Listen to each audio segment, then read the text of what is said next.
Hey brother, welcome to another day of walking in wisdom. Today we come to a proverb from Solomon, and we have to remember that Solomon was living in open disobedience to God's word because he had 700 wives and 300 concubines. And these ultimately turned his heart away from God. He writes about that in his sequel called the Book of Ecclesiastes. But today we come to a proverb that he learned, and you say, well, Solomon, you should have learned this. Here's what he says in chapter 21, verse 9. It is better to live in a corner of a housetop than in a house shared with a quarrelsome wife. And then he repeats the basic proverb in verse 19 of that chapter. It is better to live in a desert land than with a quarrelsome and fretful woman. Well, Solomon probably had no reason really to complain, but he learned some lessons about living with a quarrelsome woman. And if I were talking to women today, I would say, here's the word of the day. The word quarrelsome or contentious in the King James means umpire. Nobody wants to live with an umpire, somebody who only calls balls and strikes or out of bounds or fouls. We want to live with someone who's a true partner.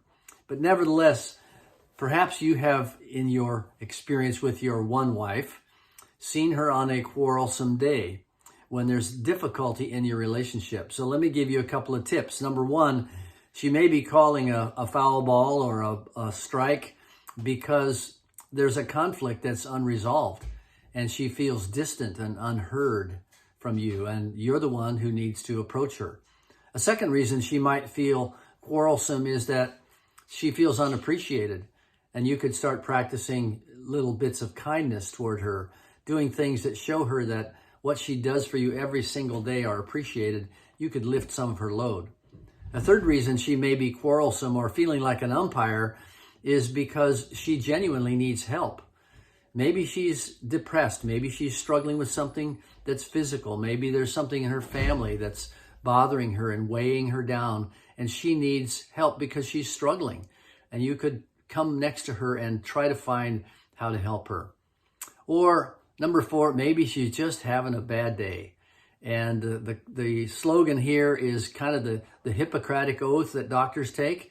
The first thing is, do no harm. So if you need to go into your man cave for a while, make sure you only go there with the promise that you're coming back into the relationship.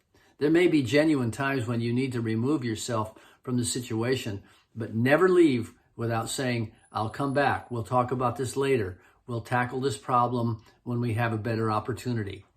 So maybe you're living temporarily, I hope it's temporary, with a quarrelsome woman.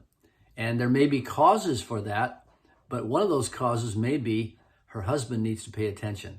So walk in wisdom today, brothers. Don't go to the rooftop. Don't take yourself out to the desert. Walk back toward the fire and find a way that God would have you enter into the life of loving your wife today. God bless you.